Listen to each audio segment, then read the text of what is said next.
Merci. Nous venons effectivement de visiter ici le Centre national d'appui à la transformation artisanale du coton. C'est un centre qui a vocation, une fois terminé, à accompagner vraiment la professionnalisation de l'ensemble de la filière textile, notamment donc dans ses dimensions tissage, teinture, mais aussi coupe-couture. Parce que comme vous le savez, aujourd'hui, nous avons, sous les orientations du président du Faso,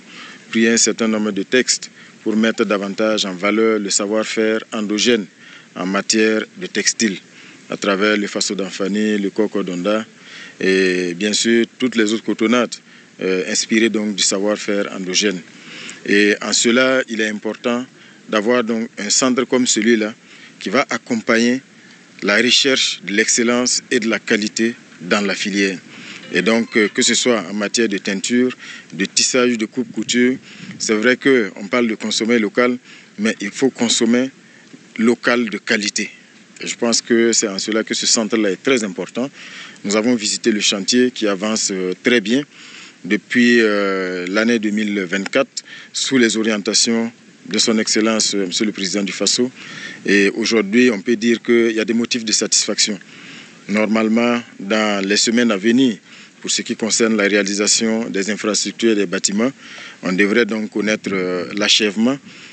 pour laisser place à une deuxième phase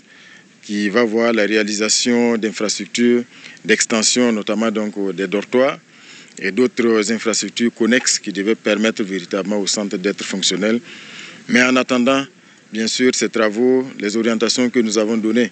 et nous avons constaté que c'était des préoccupations qui étaient déjà prises en compte, c'est de faire en sorte que dès la fin de la réalisation de ces bâtiments, il y ait tous les textes nécessaires qui doivent encadrer l'opérationnalisation du centre et faire en sorte que dès la fin, le centre puisse accueillir ses premiers pensionnaires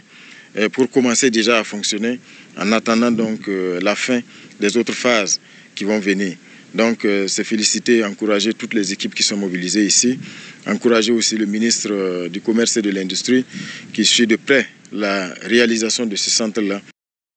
pour que déjà en 2025, les